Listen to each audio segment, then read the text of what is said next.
bağıp oranın içinde kalacak. Yok, sen alsan özünü diyeceğim.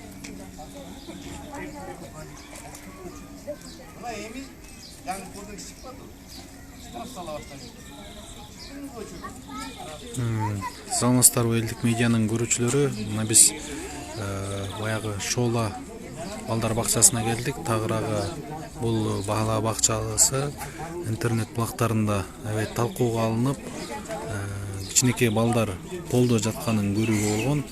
Ошонун жыйынтыгында баягы жергиликтүү ушул жашоочулар балдарын ушул жака берген бүгүн нааразычылыктарын билдирип чыгышкан.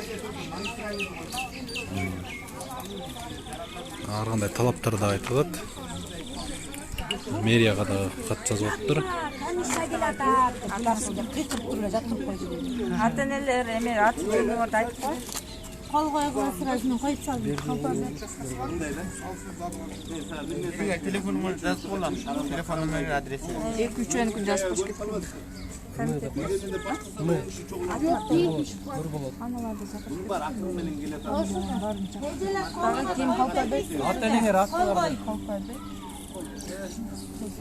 Кирип сүйлөштүктүңөр байке. Ошону айтып коёсузбу? Жетекчиликтер менен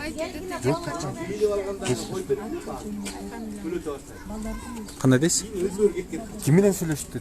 Жетекчилик менен ошол түз эфирде жүргөнбүз да. Айтып койсоңуз, кандай талаптарды койдуңар? Талаптарды эми жазып атабыз. Ошо кайсыл талаптар мисалы? Кандай талаптар? Ушул онлайн камера, тамак аш, жаткан жери балдардын. Ошол. Баягы буга чейин интернет булактарында жана жатаканасы туура эмес болгон үчүн чогулуп атасыздар да. Ошон үчүн болот.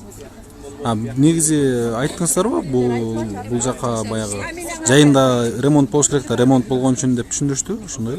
Ошондой. Бирок жайында ремонт болуш керек да. Жылда кылабыз, майга чейин деп айтып атат булар. Жетекчилик заведующий.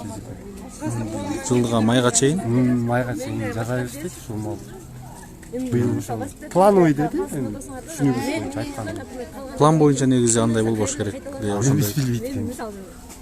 Эми дагы кандай камера, дагы башка кандай талаптар? Ошол тамак аш, камера, кровать. Мурун келип көрүпсүзбү? Жок.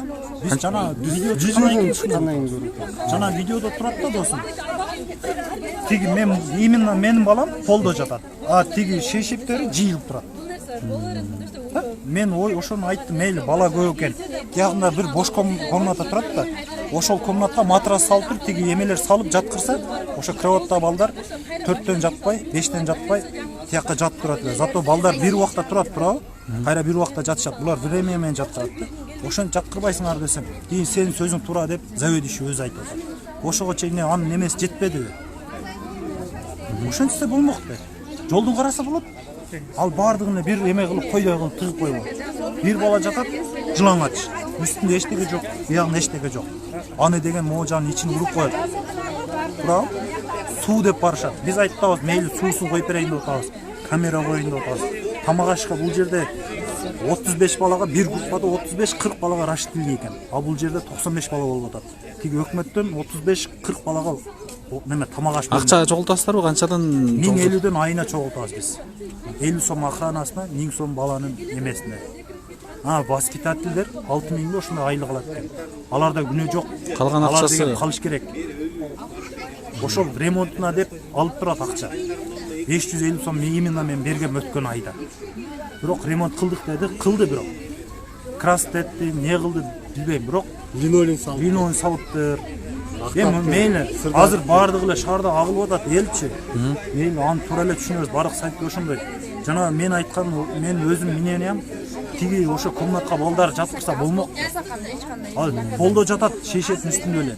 Аны деген пол деген бүтүн эмес, бул жер ламинант эмес. Тиги моундай немелер бар, жаракаларчы. Алардан шамал чыгат, уруп коет. Анын келечеги эмне болот? Бул эже кетет. Биз кетебиз, тигилер келечекте, туурабы? балдарбы? Балдар келечек. Биз ошону айтабыз. Биз жардам берейин деп атабыз, канча болсочу. Азыр бекитип койгон. Кире албай атабыз.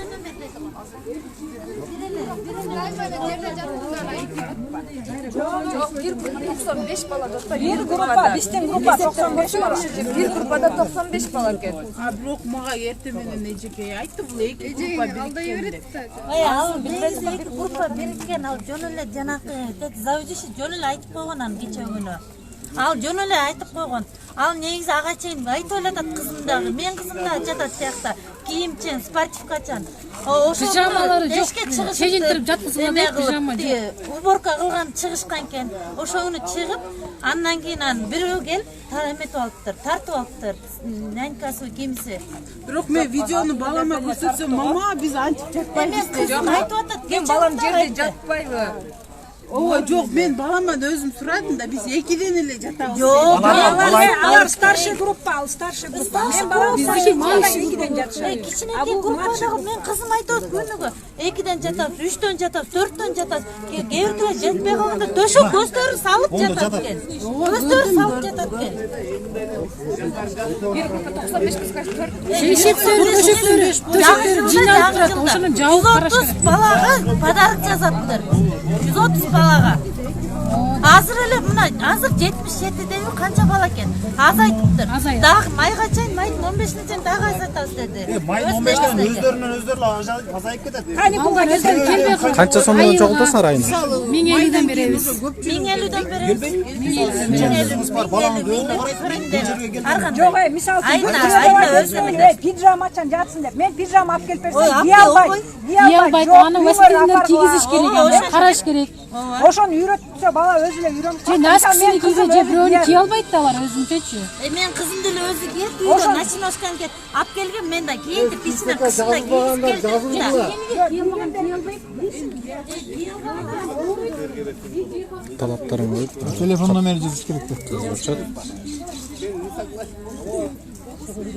Не Бул номер кайсыл жака? барыңар жазып атасыңарбы?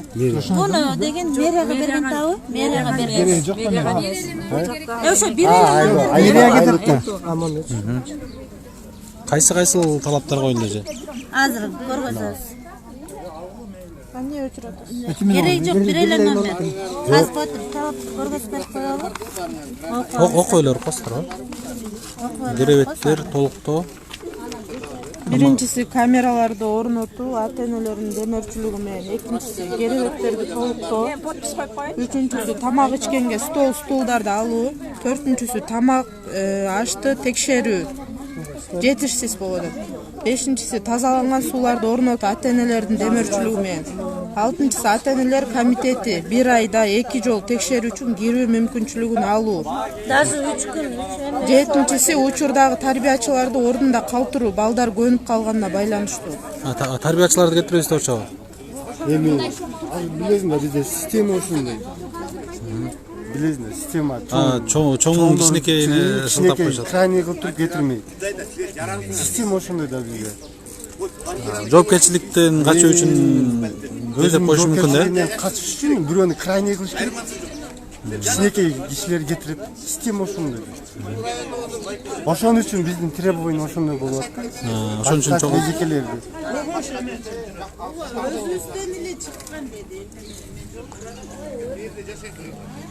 Байке. Байке. Ачып кос. Охрана байке экен. Кирип ичинен дагы интервью алганга аракет кылабыз. Жетекчилигинен. Assalamu alaikum. Прессадан байке. Прессадан, элдик медиадан. Элдик медиадан анан Жетекчиликке кирип сүйлөшөйүн дедим эле, интервью алайын дедим эле. рұқсат алдыңызбы? Жок, ошо кирип сүйлөшөм да. Окей. Прессабы?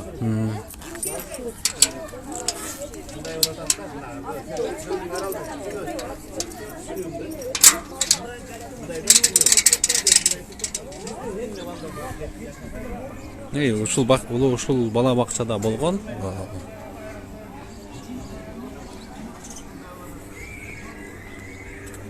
Баягы бир кичинекей бөлмөдө көп киши, көп окуучу.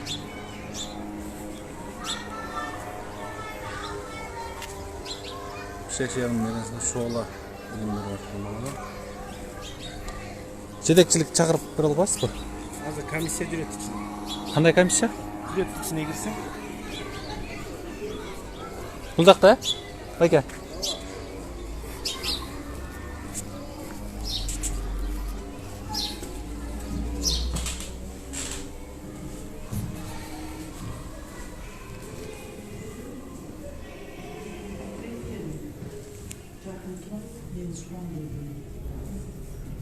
Саламатсыздар эже. Биз элдик медиадан, прессадан бул жактагы байкелерден эмесин угуп алып анан бияктагы жетекчилик ким ошол боюнча интервью алып. Жетекчим бирок биздин жетекчибиз бар үйдө да. Кайсыл жетекчи? Директор Первомайского центра образования. Бияктын жетекчисизби? Мен Ошол боюнча интервью берип коесузбу? Көрсөтүп ичинде. мен тиги жетекчи келсе биринчи. Кайсыл жетекчи? Менин жетекчим келсин. Аты жөнүн айтып коесузбу? Алия Алмазбековна. Качан келет? Эми Мадина, Алия Алмазбековнаны чакырчы пресса келиптирди. Сиздер ата-энени чакыруусу менен келдиңиздер. Жок, биз ушундай көрүп калып эле. Ата-эне турганымды. Анан кайрылып калдым. Тиз эфирде да жүргөнбүз. Мына ушул бала бакчада болгон. Айпам.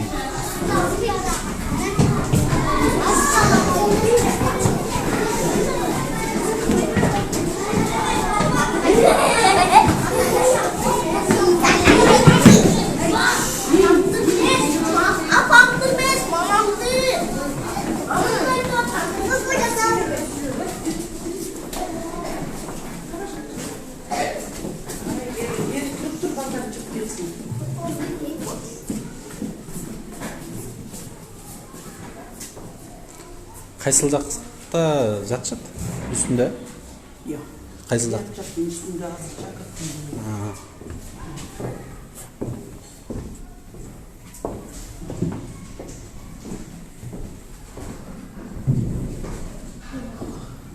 Бишкек шаардык мэриясына караштуу Шола балдар бакчасы.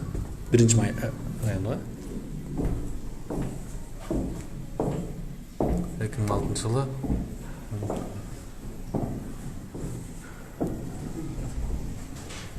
Алкыш. Ардак баракчалары, дипломдор.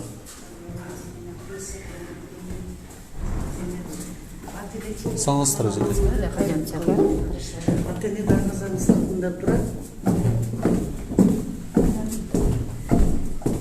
Сиздердин уруксат. Бахила болсо кий болайынбы? Бахила бересиздер. Бахила берчи. Алия да билет азыр. Биз элдик медиадан фарчы. Есть у вас удостоверение, что элдик медиа? Окей. Берчи Бахила. Я же вас просила, вот все, кто приходит сюда подавать, вот здесь ящик с бахилами должен быть. Чистый ящик с бахилами и бюро для грязных бахил. Да. Чоң семинарларда ошондой кылабыз. Эме коем. Кайсы жерден азыр? Эме айтканда тиги сауда жакшылык. Сиздердин уруксат болмой киргенге акысы жок. Телевидениеда, прессада. Пока сауда не разрешит тоже, мы не можем. Бирок ушундай эмелер болуп калганда уруксат бериш керек. Театрдан уруксат алып келиш керек да. Деп айткан, ай болбойсуң деп. Сиздин атыңыз ким? Сыргак. Сыргак, да? Вот чет жактан журналист келеби же текшерүүчүлөр келет, текшерүү келгенде сөзсүз түрдө буйрук менен же болбосо ошол бир бирок жанагындай ичиндеги жанагындай эмелер болуп калса. Сиз мени аягына чейин угайын. Негиз менен келиш керек. Кечээки ошол сакалдык тармакка чыгып кеткен маалымат боюнча биз бүгүнкү күндө кечээ эле баштаганбыз комиссиялык жұмысыбызды. Буга чейин де келип текшергенбиз, бирок мындай көрүнүш болгон эмес. Кечээки социалдык тармакка түшүп калган видеонун негизинде биз кечээ биякта азыр текшерүү жүргүзүп, ар бир бала башын санап, ар бир керебетти санап, ар бир баланын тиешелүү өзүнө кашыгынан бери санап атабыз. Бул азыр бир сааттык жумуш эмес, бул комплекстик комиссиянын бир жумалык жумушуна чейин болушу мүмкүн да. Ошон үчүн азыр ошондой иш-чаралар. Бирок буга чейин саналган эмес беле? Ошо балдарды керебеттерди сатып алганда мынча балага ылайыкталып сатып алынат. Айнагүл Бердиматовна. Айнагүл Бердиматовна ошо тууралуу берсеңиз,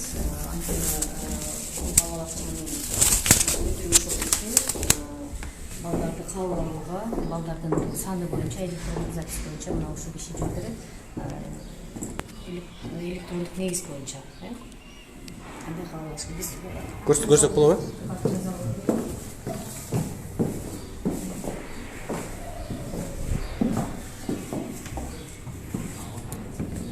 Bu yoqda комиссия.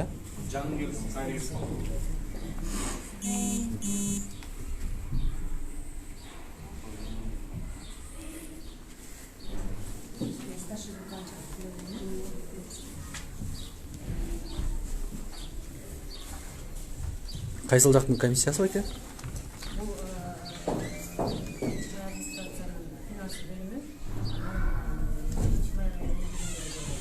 Барлығын кітеп текшінің.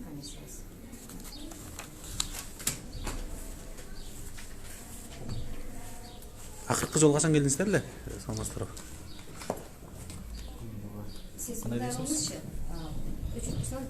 Жоқ, прямой эфирге чыра албайм.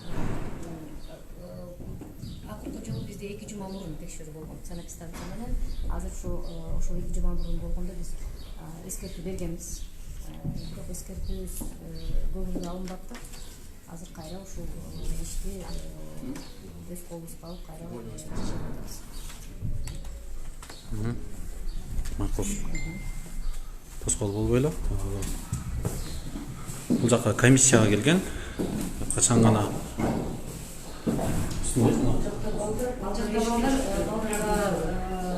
Сиздин эгер мисалы үчүн атайын сан книжкаңыз болсо, атайын рюкзагыңыз болсо, биз сиздин балдарга кое алабыз. Жанагы сан книжкаңыз жок койдура алабыз. Эме болсо ремонттолгон деген бөлмөнү көрсөк болобу? Ошол мен сизге айтып атпаймынбы, сиздин санитардык книжкаңыз болсо, рухсат болсо сизге, анда биз сизди киргизе алабыз. А санитардык книжкаңыз жок, мен журналистмин, кирет элем, баарын тартат элем дегенде, анда журналисттин баары келип тарта берсе болот да. Мында өзүнүн жолдору бар, өзүнүн эрежеси бар, өзүнүн мыйзамы бар. Сиз ошол санэпистанциядан сан книжкаңыз менен уруксаты менен келиңиз, ошондо сизге мыйзамдуу түрдө балдардын группасынан кирип, балдарды карап, жаткан жерин карап, тамак ичкен бөлмөсүн карап, ошолор боюнча сиз тартсаңыз, то ошону дагы бир уруксаты менен келип тартыш керексиз. Макул. Эме боюнчачы, мисалы, жанагы жерде жаткан балдар боюнча кандай жооп бересиздер? Жооп бериңиз, ошо жерде жаткан балдар боюнча. 19 күнү. Пятница күн болчу. Ар жакта 2 күн эсалып. Ремонттолгондон кийин средний группа деген ортоңку топтун спальный акталатып агыптыр да. Аны сүртпөй эле строитель сырдап кетиптир. Анан ал кайра так болуп чыкканынан көп убакытта кургай турган краска экен, российский эле алдым эле. Анан кийин балдардын тынык убагында эс алып түшүндүк. Тиги группаны ылдый жакка түшүрүп, средний группаны, анан кийин младший группадан 2 группаны бир уктатып, анан кийин тиягыбызды сырдадык эле да, мондай тепкичинен өйдө. Тияк жагынан ошо сырдалган жерди көрсөңүз болот. Ошол убакта бала көп болду. Ошол тартылган. Мисалы, жоопкерчилик ким алат? Анан жөнөкөй тарбиячыларды деп айтып атыптыр. Анан буга чейин ремонттосо же жайында ремонттосо болбойбу? Бизден много жылыта турган батареялар электрический. Иш чыгат да капкара печка жактандай болот. Тим эле аны кышы менен аттайбыз. Эмне гана кылган жокмун, үстүнө момда калай менен дайменттен болбойду кеткенден жазында эшик жаркырап күн тийип, ушундай болуп турганда эчтим эле караңгы көрүнүп, ошентип аткандан жылда 11 жыл болду ачылганына. Жылда эленин июндун 14-ндө 10 жыл болот. Ой, 11 жыл болот. Жылда 3 күнгө жабылабыз. 3 күнгө среда, четверг, пятница приказ менен. Приказым турат. Ошо приказ менен жаап 20-дан ашык строитель салып бүтүрөм 3 күндүн ичиндечи. Анан кийин ремонт деп калдыңыз, жүрүңүз ремонттолгон группаны көрсөтөйүн. Азыр өзүңүз көрүп турасыз бүт тазалыгын. Бул ремонттон кийин бул коридорлор.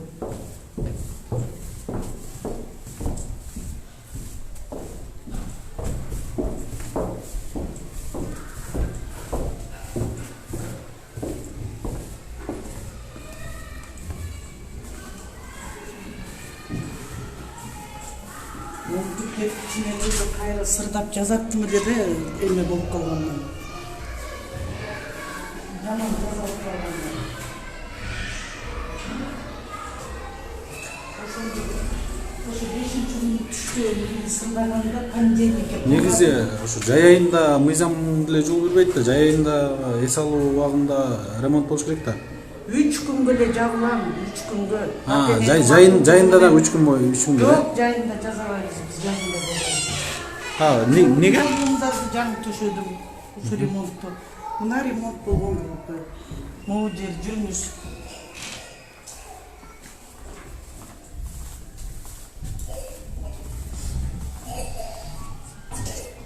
Мына апталып сырдалып турат. Бияк болсо спальня едиңиз. Негизи канча орундук бала бакча? 145-320 бала келет. 145-320 бала келет.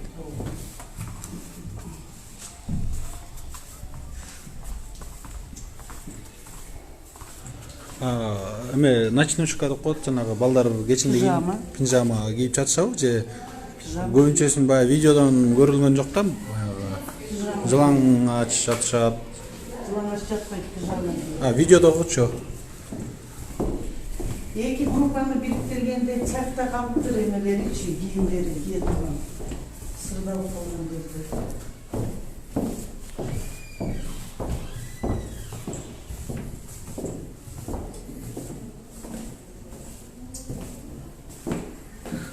Бирке чыгып, сырттан бирке эме берип коңуз, жеке. Интервью берип коңуз.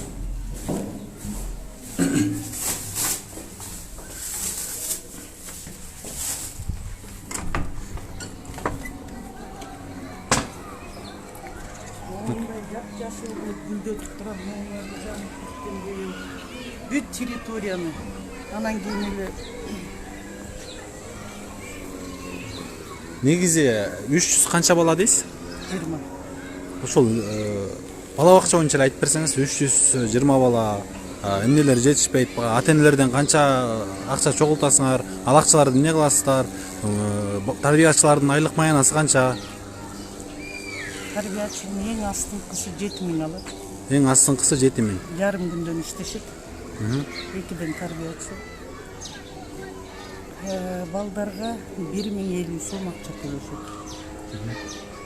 Анын ичинде попечительский совети дагы бар. Балдардын питаниясы дагы бар. 50 сом могул жерде охранный будка турат. Ошо будканы охрана үчүн төлөнөт да. Ата-эне төлөп берет. Балдар аман эсен болуп өтсүн деп. Ата-эне менен сүйлөшүлгөн, баары макул болгон балдар үчүн. Аны мен чогултпайм, правкомдун председатели бар, ошо чогултуп, ошол ойногот. Берет охранага дагы. 300 канча бала бар дейсиз? 320. Айына ушунда 320 миң бала бакчага төгүлөт экен да ата-энелер тарабынан, Банкка төлөт. Банкка төлөшөт. Бала бакчага эч кандай эмес жок. Банк. Анан банк сиздерге айлык катары берет да, ушундай? Билбейт экен айлыкты бизге. Аны акимият. Негизи 145ке ылайыкталса анан ушундай бала көп. Бала көптүгүнө байланыштуу. Мэриянын бүт бакчасынын баарына катар менен барып көрүңүз, балдар ушундай. Бала бакчанын жетишсиздигинен, могу жаңы конуш, жаштар, көп эл ар кайсы аймактан келген, ошонун балдары мындайраак турмуш. Рахмат эжеке, анда ишиңиздерге ийгилик. Мына биз интернетте талкуу болуп аткан Бишкек шаарынын мэриясынын билим берүү башкармалыгына караштуу Шоола номер 1 балдар бакчасына келдик. бул эскерте кетсек, бул бала бакчада баягы бир кичинекей бөлмөдө көптөгөн талапка жооп бербеген ушул мотурайган бөбөктөр жатышкан. Тияққа бар, жөжө. Рахмат байке. Ата-энелер болсо тарап атышкан. Урматтуу элдик медианын көрүүчүлөрү, ушуну менен биз жыйынтыктайбыз. Кайрадан көрүшкөнчө саламатта туруңуздар.